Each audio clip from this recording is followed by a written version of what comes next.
Assalamu alaikum wa rahmatullah. Muna mika godiya ga Allah tabaraka wa ta'ala da ya ba mu ikon halarwa a karatu littafin Ahlul da muka saba gabatarwa a wannan sashin namu mai albarka. Insha Allah a darasin da ya gabata idan ba manta ba mun tike ne a ƙarshen fasalin da yake yin magana akan yadda mutum zai biya wato salloli idan har ana bin sa wato na ramako. A ci gaba da karatun malam yake cewa wala yatanaffalu man alayhi qada, duk mutumin da ya san ana bin sa sallah to fa ba zai sallar nafila ba, wala yusalli ad-duha, sannan ba zai sallar walaha ba, wala qiyama ramadan, sannan ba zai sallar wato watan ramadan ba, bi ma'ana ba zai yi tarawih ko qiyamul layl ba in har ka san ana bin ka sallah na farilla. Saboda ƙa'idance baya halatta baka sauke wato nauyin da yake kanka ba kace baka sauke farilla ba kace zaka zo ka sauke wato sunna ko kuma wato mustahabi, baya halatta.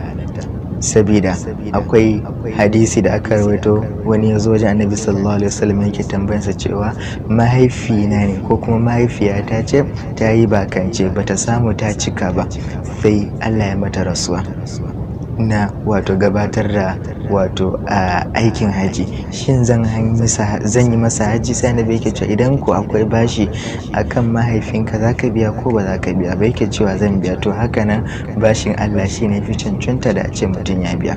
Ala ayyi halin duk sallah da ake bin mutum ana tashi a biya da zarar an tuna ba tare da an yi jinkiri ba. An gane? Idan sallar walaha ne mutum ba zai yi ba sai ya biya wannan sallar nan da ake bin sa.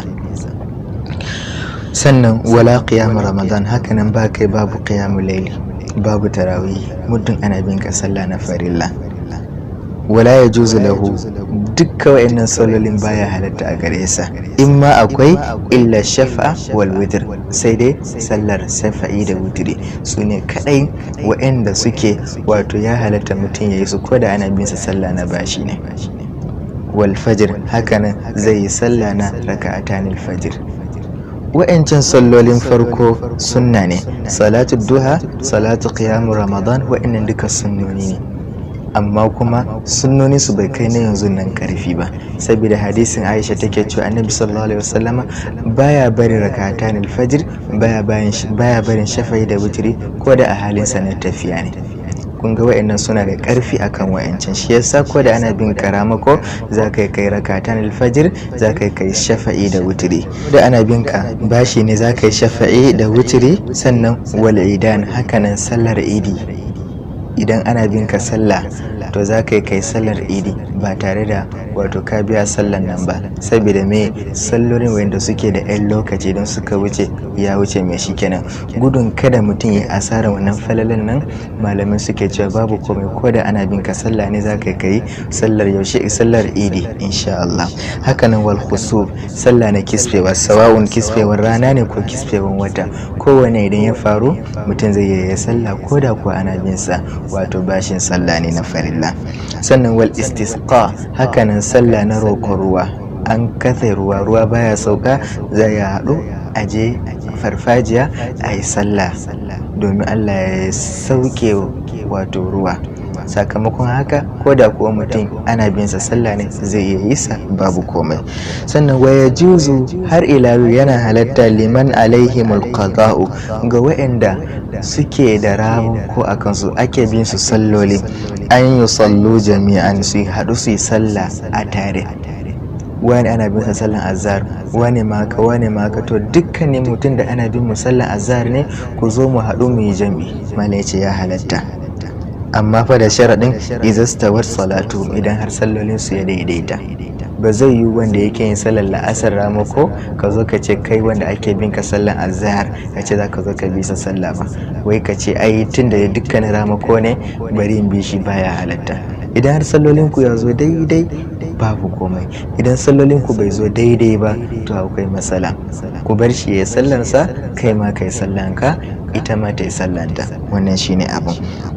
Malam yake cewa wa man nasiya ma ada alaihi, wa man nasiya adada ma alaihi min alqada'i, dukkanin wanda ya manta adadin abin da ake bin sa min alqada'i daga ramako. salla adadan la yabqa ma'ahu shakku, sai ya sallar da wani shakka ba zai rage ba cikin zuciyarsa. Bi ma'ana ana bin ka salloli da yawa baka san adadin su ba, to abin da yake gare ka duk lokacin da kai sallah kamar yadda muka bar a wancan darasin namu, ka tashi ka kara yin sallah. Idan kai azhar ka tashi ka kara yin sallar azhar a matsayin ramako da ake bin ka. Idan kai la'asar ka tashi ka kare, mangariba ka tashi ka kare, kowane sallah kana nana tashi. A haka kai da kanka wani lokaci zaka sa a ranka cewa fa salloli da ake bi na wannan fa kamar na biya su gaba daya. To har in ka samu yakinin ka biya su, to insha Allah ka biya su ne. Sai mutum ya ci gaba da istighfari nan gaba, kada ya ci gaba da wato wasa da sallah. An gane duk mai wasa da sallah akwai matsala a tattare da shi, saboda annabi sallallahu alaihi wasallam yake cewa wato al'ahdul ladzi bainana wa bainahum as-salah, alkawarin da ke tsakanin mu da su shine sallah. Faman taraka faqad kafar, duk mutumin da baya sallah to fa tamkar ya bar musulunci ne, bi mana ya kafarta. Muna roƙon Allah ya tsare mu. Daga cikin darasin mu har yanzu zamu daura wato inda malam yake cewa babun fi sujudi sawi, babin da yake yin magana kan wato sujjara ta rafkanuwa. Wa sujudu sahwi fi salati sunnatin, gabatar da sujjada na rafkanuwa ko na mantuwa a cikin sallah kanta sunna ce. Falin nuqsani sajadatani, duk mutumin da ya rage, an gane duk mutumin da ya rage a cikin sallah, rage a kula da karatu. Idan har mutum ya gane wannan formulan, to nan gaba shi da matsala na sujjada kabli ko ba'di. Duk mutumin da ya rage sajadatani qabla salam, zai yi sujjada ne kafin ya yi sallama. Ba da tamami tashahudaini, bayan ya cika tahiyya a madadin ya yi sallama sai ya yi sujjada guda biyu. Yazidu ba'dahuma tashahudan akhar, kunga zai kara yin sabon tahiyya koma bayan su. Bi ma'ana da kace wahdahu la sharika lahu ashhadu anna muhammadan abduhu wa rasuluhu, ka gama addu'o'inka a madadin kai sallama sai ka kara yin sujjada guda biyu. Idan kai sujjada guda biyu, su din ma za ka yi musu tahiyya, daga nan sai kai sallama. Idan rage ya kama mutum, idan ka rage sallah, a kula da karatu, idan ka rage za ka yi sujjada qabla salam. Wali ziyadati, hakan idan mutum ya yi kare, sajadata ne zai yi sajjada ne ba'da salam, bayan sallama. Ya tashahudu ba'dahuma, zai yi kare tahiyya bayan su. Wa yusallim, kuma zai yi sallama taslimatan ukhra, sallama na daban. Wa man naqasa wa zada, wanda ya rage kuma ya yi kare, sajada qabla salam, zai yi sajjada ne qabla salam. Wannan shine karatu. Hadisi ya tabbata daga annabi sallallahu alaihi wasallam yayi sujjada salam, yayi qabla salam kuma yayi ba'da salam.